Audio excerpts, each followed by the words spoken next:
Salut à tous, j'espère que vous allez bien. Aujourd'hui on se retrouve pour une nouvelle vidéo sur la chaîne et comme vous avez pu le voir grâce au titre, il va s'agir de mon top 5 de mes lectures 2018. Dans cette vidéo, je vais vous présenter mes 5 meilleures lectures de l'année 2018, sachant que j'en ai lu une trentaine environ. Et du coup, je vais vous parler de celles qui m'ont le plus marqué, celles que j'ai le plus appréciées, afin de vous tenter de les découvrir à votre tour. En 5e position, il s'agit de Interfile de Antonin Adjé, publié aux éditions Pocket Jeunesse. Il faut savoir que c'était un livre que j'avais lu et dont j'avais fait une vidéo en juin 2018 sur la chaîne, donc n'hésitez pas à aller voir la vidéo en question, j'essaierai de la mettre en barre d'infos si j'y pense. Dans cette histoire, nous allons suivre un groupe d'adolescents qui vit dans une société du futur où la technologie est omniprésente. Il faut savoir que Interfile, c'est un réseau social qui vous permet de contrôler vos émotions et de connaître les émotions des personnes qui se trouvent en face de vous, qui vous entourent, etc. Donc niveau vie privée, vous pouvez lui dire adieu dans cette société, mais en gros c'est assez pratique puisque quand vous vous sentez pas bien, vous avez le moral à zéro, vous êtes un peu malade, etc. Il vous suffit juste de vous connecter à Interfile grâce à une petite pierre qui s'appelle l'opale que vous portez sur vous, dans votre poche, dans votre sac, je sais pas. Vous la touchez, vous allez être connecté à Interfile et par exemple vous pouvez vous envoyer des ondes positives, ce qui va vous permettre de vous sentir beaucoup mieux en quelques secondes. Donc c'est assez pratique pour des choses que on n'a pas la chance d'avoir aujourd'hui, mais il y a quand même des inconvénients puisque, comme je l'ai dit, il n'y a plus de vie privée. La personne qui se trouve en face sait vos pensées, connaît vos émotions, donc c'est assez déstabilisant tout de même. Dans cette histoire, nous allons suivre du coup un groupe d'adolescents qui apprécient Interfile, mais qui vont découvrir des choses assez étranges et ils vont se rendre compte qu'il y a plein de choses à découvrir derrière tout ça, que les personnes qui ont créé Interfile, ils ont une intention particulière et qu'il y a toujours des choses à connaître sur ce réseau social. Donc on va suivre les adolescents d'aventure en aventure, il y a toujours des révélations, il y a toujours des rebondissements dans cette lecture et du coup le lecteur est pris en haleine et moi j'avais beaucoup aimé, sachant que la fin est juste horrible. Voilà, moi personnellement l'auteur a fait quelque chose de scandaleux et je voulais absolument lire la suite directement après avoir refermé le tome 1. Et du coup, c'est ce que je lui avais dit quand je l'avais rencontré dans un salon du livre en novembre vers chez moi. Du coup, j'ai eu la chance d'avoir le livre dédicacé, mais en tout cas, j'attends avec grande impatience le tome 2 si un jour il sort, voilà, tout simplement. Et restez connectés tout particulièrement sur la chaîne puisqu'il faut savoir que durant ma rencontre avec l'auteur au salon du livre en novembre, j'ai eu la chance du coup de faire une vidéo pour interviewer l'auteur avec ce livre. Et du coup, je ne sais pas si au moment où je vous parle aujourd'hui, la vidéo est déjà sortie ou non, mais dans tous les cas, restez connectés puisque elle va bientôt sortir ou regardez quelques vidéos avant, peut-être qu'elle sera déjà sortie. Et voilà, c'était vraiment un auteur très sympa. L'échange était très constructif et enrichissant. Et voilà, c'est quelqu'un de très accessible et je vous recommande chaudement son bouquin. En 4e position, il s'agit du tome La Braise qui fait partie de la saga Le Labyrinthe, écrit par James Dashner et publié aux éditions Pocket Jeunesse. C'est une saga coup de cœur, vous le savez, ce n'est plus un secret si vous êtes fidèle à la chaîne depuis le tout début. J'ai adoré, j'ai aimé la trilogie et forcément tous les tomes, les préquels, etc. Forcément, j'ai envie de les lire, j'ai envie d'en rester dans cette atmosphère, dans cette ambiance, de suivre ces personnages qui m'ont fortement touchée, que j'ai aimé, que j'ai détesté. Et du coup, ce bouquin-là, ce tome-là était présent dans ma pile à lire depuis quelques mois et du coup, je mourais d'envie de le lire et donc ça a été chose faite en 2018 et ça a été un coup de cœur et je crois que c'est le préquel que j'ai préféré jusqu'à maintenant puisque c'est vraiment celui dans lequel on apprend tout. Mais tout. C'est-à-dire que la seule chose que je pouvais reprocher à l'auteur dans sa trilogie, c'était que on n'avait pas les réponses à nos questions. On avait plein de questions et à chaque fois on avançait, on lisait une tonne de bouquins, mais à chaque fois on n'avait pas les réponses à nos questions et c'était assez frustrant. Alors ok, ça peut tenir en haleine, ça peut marquer le lecteur, mais au bout d'un moment, quand on a lu 3 livres et qu'on a lu un préquel par-dessus, ben on veut les réponses quoi. Et on ne les avait toujours pas. Et grâce à ce tome-là, ça y est, on a enfin les réponses aux questions que l'on se pose durant toute la trilogie. Et c'est vraiment ce qui m'a beaucoup plu dans ce bouquin, c'était de découvrir l'avant-labyrinthe. Qu'est-ce qui s'est passé concernant Thomas et Teresa? On sait qu'ils ont eu un impact dans l'histoire du labyrinthe, qu'ils se connaissent d'avant le labyrinthe, mais on n'a jamais su d'où ils se connaissent, comment ils se sont connus et qu'est-ce qu'ils ont fait pour le labyrinthe. Et là, franchement, on va tout découvrir. On va savoir comment les adolescents ont été choisis pour être envoyés dans le labyrinthe, qu'est-ce qu'ils ont vécu avant d'être envoyés dans le labyrinthe. Et j'ai adoré, adoré, adoré. Et j'exagère absolument pas. C'est-à-dire que je meurs d'envie que ce préquel soit adapté au cinéma parce que je verrai tellement bien ce film. Voilà, quand j'ai lu ce bouquin, j'avais vraiment toutes les images qui me venaient en tête. J'avais vraiment l'impression de regarder le film et c'était vraiment, vraiment génial. Donc si vous avez aimé la trilogie et que vous savez pas si vous avez envie de lire les préquels, franchement, faites au moins celui-là.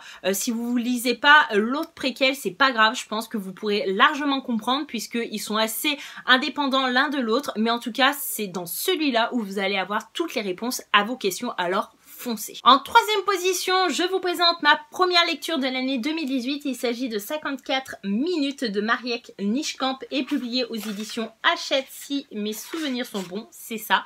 Dans cette histoire, nous allons suivre un groupe d'adolescents qui est au lycée.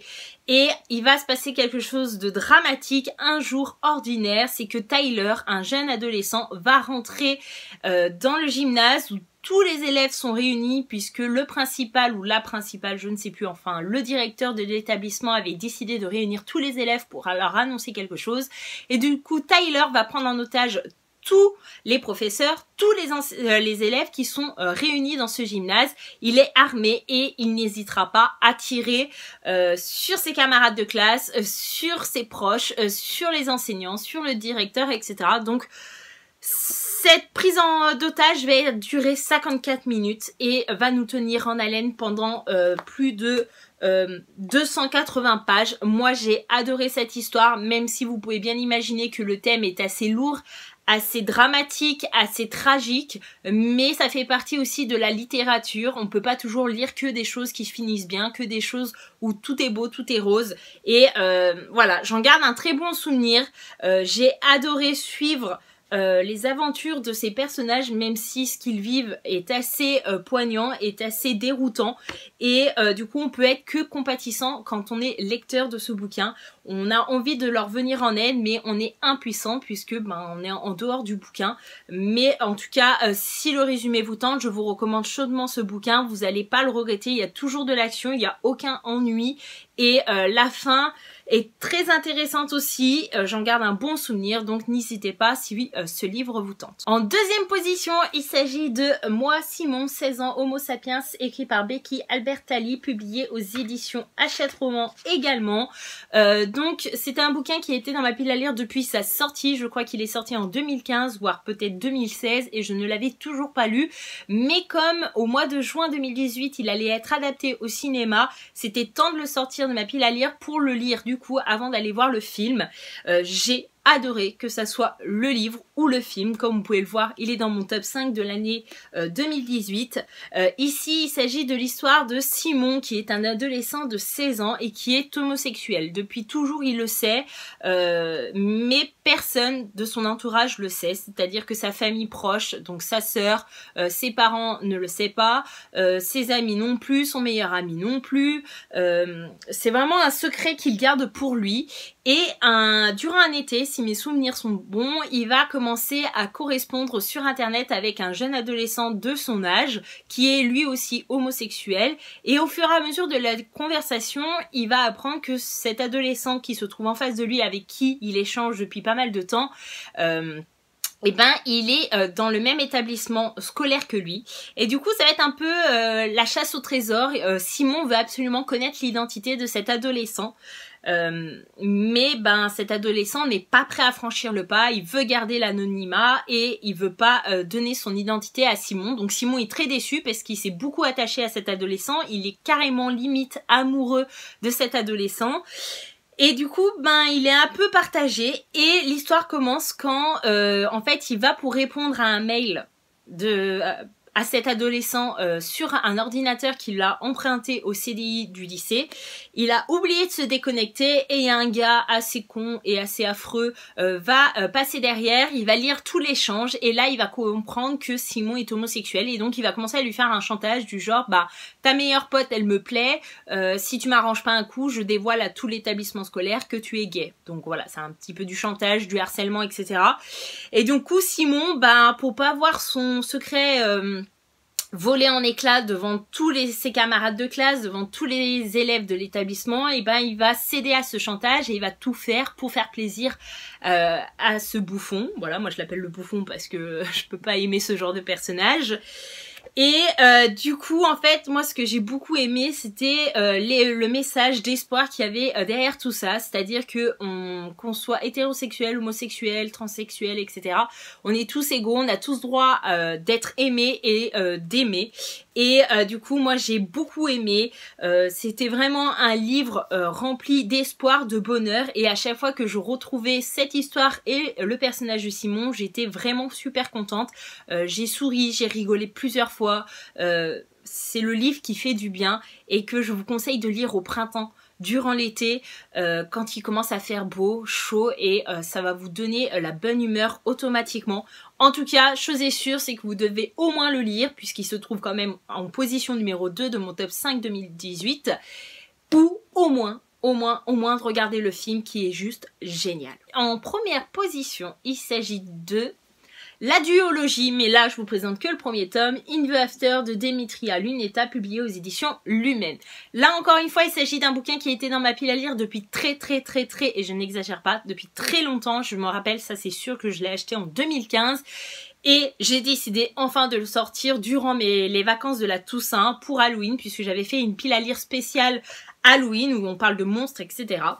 Et dans cette histoire, on va suivre une jeune adolescente qui s'appelle Amy et qui se trouve devant la télé un jour et tout, machin, tout va bien. Et là, il y a un flash assez mystérieux et assez important qui va s'afficher sur la télé et qui va montrer des monstres qui commencent à envahir la ville dans laquelle elle vit.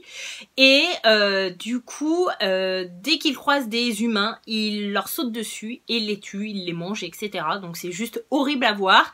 Et du coup, Amy va très vite comprendre qu'elle ne reverra plus jamais ses parents puisque ses parents sont en ville pour le travail et que s'ils essayent de revenir chez eux pour voir leur fille et voilà, elle sait très bien qu'ils vont mourir. Donc elle part d'avance en se disant je vais devoir vivre toute seule, je vais devoir subvenir à mes besoins toute seule.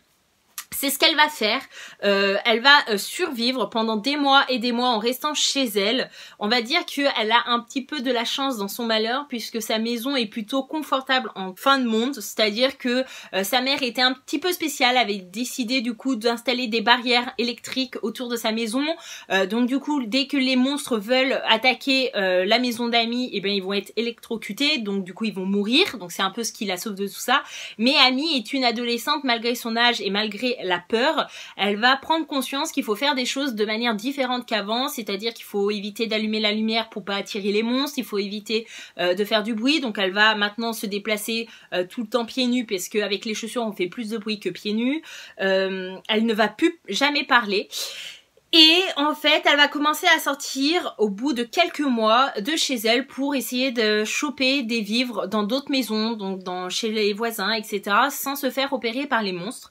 Elle va réussir à vivre pendant pas mal de temps comme ça toute seule et je crois 3 ans ou 5 ans après, elle va se rendre dans un centre commercial pareil pour récupérer des vivres. Et elle va tomber sur une petite fille qu'elle va surnommer Baby et elle se demande comment cette petite fille de 4-5 ans a pu survivre à la fin du monde avec ces monstres toute seule. Et elle se trouve là face à elle, donc déjà elle est choquée parce que ça fait des années qu'elle a vu personne. Et du coup la question qu'elle se pose c'est est-ce que je prends la petite fille sous mon aile et je la sauve mais au risque qu'elle fasse du bruit et que je meure, ou est-ce que je la laisse se débrouiller puisque ça fait quand même 4-5 ans qu'elle est toute seule, qu'elle a l'air de bien se débrouiller puisqu'elle est toujours en vie. Donc elle décide de la prendre sous son aile, il va se passer pas mal de choses et un jour elles vont partir en recherche de vivres à l'extérieur de leur maison et il faut savoir elles vont être plutôt kidnappées par un ovni, un vaisseau spatial et elles vont être amenées dans une nouvelle communauté, dans une nouvelle société qui s'appelle le New Hope. Europe et donc là-bas elles vont voir qu'il y a pas mal de survivants qui habitent et qu'ils sont plutôt bien protégés de tous ces monstres, de toute cette société. On a l'impression que les monstres, la société de fin de monde n'a jamais existé et que c'est assez étrange et elles vont faire des découvertes assez scandaleuse et étrange. Moi, franchement, j'en garde un super bon souvenir. La preuve, j'ai directement lu le tome 2 directement après avoir terminé le tome 1. Si vous aimez cette ambiance fin du monde, suspense, sombre et plein de rebondissements et de révélations scandaleuses, je pense que cette série peut vous convenir. Et voilà, mon top 5 de l'année 2018 est enfin terminé. En tout cas, j'espère que cette vidéo vous aura plu, vous aura donné des idées concernant vos lectures pour l'année 2019. N'hésitez pas à me dire en tout cas si c'est le cas en commentaire.